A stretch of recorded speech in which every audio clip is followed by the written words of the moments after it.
တဲအင်းကူဆရာတော်ကြီးနှင့်ဦးနဂါဖုံးကြီးကျွန်ုပ်သည်ငယ်ရွယ်စဉ်6တန်းလောက်ကစပြီးတရားထိုင်ရတော့သည်အင်းကိုတဲအင်းဆရာတော်ကြီးကြွလာတော်မူတိုင်းတန်ဃာတော်တစ်ပါးပါလိရှိသည်ဦးနဂါဟုဆရာတော်ကြီးကခေါ်တန်ကိုကြားခဲ့ရသည်နဂါပြည်မှလာသူကိုဦးနဂါဟုဆရာတော်ကြီးကအလွယ်ခေါ်လိရှိသည်အတိတ်ဘဝကိုကြည့်ပြီးယောဂီများကိုပြညတ်တက်လိရှိသည်တရားထိုင်ပြီးတိုင်းမှုတ်ကြွေး၏ထို့ကြောင့်ကျွန်ုပ်သည်ဦးနဂါအလိုကျတရားထိုင်၏မုတ်အဝစား၏ဦးနဂါရုပ်ရှင်မင်းသမီးရွှေလုံး၏ယောက်ျားဖြစ်သည်မိန်းမကိုတတိယရင်ပြန်ထွက်တော့သည်20ချိန်မြောက်တွင်လူဝစ်လဲရန်ဆရာတော်ကြီးကိုလာလျှောက်သည်ဆရာတော်ကြီးကဒီတစ်ခါလူဝစ်လဲရင်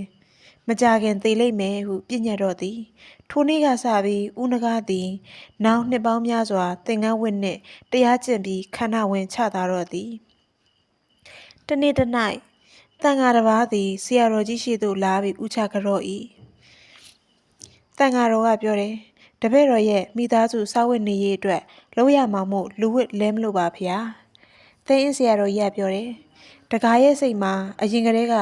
လူဝတ်လဲဖို့နဲ့စီးပွားရေးပြန်လုပ်ဖို့စဉ်းစားနေခဲ့တာအိမ်ကမိန်းမနဲ့အတူနေဖို့ပြန်တွေးနေခဲ့တာဒါကြောင့်တန်ခါစိတ်မဟုတ်တော့ဘူးလူစိတ်ဖြစ်နေခဲ့တာကြာပြီအခုအဝတ်တွေချွတ်လဲပြီးပြန်တော့ဘာမှရွတ်မနေနဲ့သင်္ကန်းသာဝတ်ထားတာလူဖြစ်နေတာကြာပြီကျွန်ုပ်မမေ့နိုင်နဲ့အဖို့တန်စကားတွေဖြစ်ခဲ့ရပါတယ်တဲအင်းကူဆရာတော်ကြီးနဲ့ရှမ်းပြည်ကနန်းစင်ရတနာများ1960ကျော်နှစ်ကရှမ်းပြည်နယ်စော်ဝါးကြီးတူ၏အမျိုးအနွယ်တို့ကတဲအင်းကူဆရာတော်ကြီးကိုပင်ဖိတ်၍တရားပွဲကျင်းပါတယ်တရားပွဲစတော့မည်ဖြစ်၍ဆရာတော်ကြီးကြွလာပြီးတရားပလင်မော်တွင်ထိုင်နေတော့၏ဘာသာတရားလေးစားလွန်သောရှမ်းလူမျိုးတို့နှင့်တိုင်းရင်းသားမျိုးစုံတို့သည်မန်းထက်ကြီးတွင်မှပြည့်စုံစွာလာရောက်ပြီးတရားနာကြတယ်အားလုံးညီသက်စွာဆရာတော်ကြီးကိုကြည်ညိုနေခြင်းစော်ဘွားကြီးနှင့်မိဖုရားအခြေရန်များဝင်ရောက်လာတော့တယ်စော်ဘွားကြီး၏နောက်ဘက်တွင်အခြေရန်တဦးကမြမရိုးရာစောင်းကောက်ကြီးတစ်ခုကိုလက်တွင်ပိုက်ကလိုက်လာလေသည်စော်ဘွားကြီးကဆရာတော်ကြီးကိုဥချကြော့ပြီးနှင့်ထိုတပည့်ကစောင်းကောက်ကြီးကိုဆရာသခင်စော်ဘွားကြီးသို့ဒူးထောက်ပြီးတယုတသေးပေးအပ်လိုက်တယ်တရားပွဲနှင့်စောင်းကောက်လုံးဝပတ်သက်မှုမရှိခြင်းသည်ရန်ကုန်ကလိုက်ပါလာတဲ့တန်ခါသီလရှင်နှင့်ယောဂီများအတွက်အရန်ထူးဆန်းသောမြင်ကွင်းဖြစ်နေတော့သည်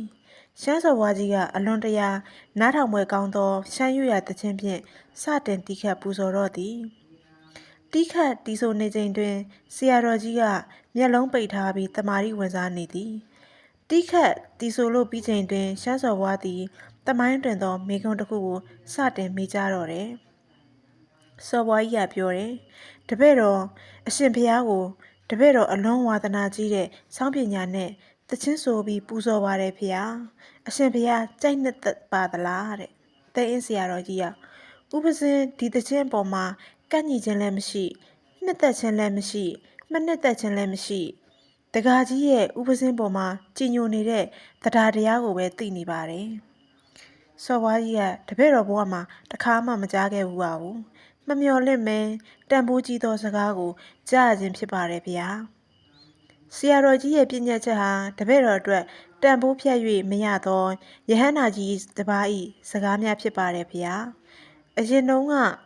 ဆရာတော်တွေကတော့ကောင်းပါတယ်နှစ်သက်ပါတယ်လို့သာဖြေကြတယ်အခုတပည့်တော်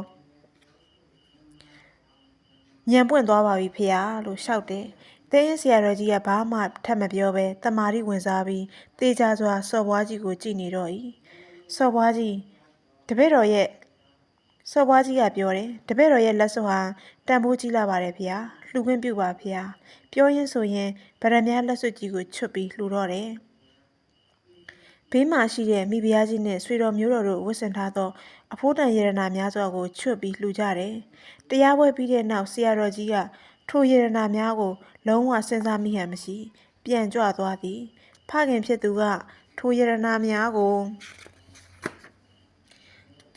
စည်ရင်းပြုလုပ်ပြီးတာဝန်ရှိသူများကိုအပ်နှံလိုက်တယ်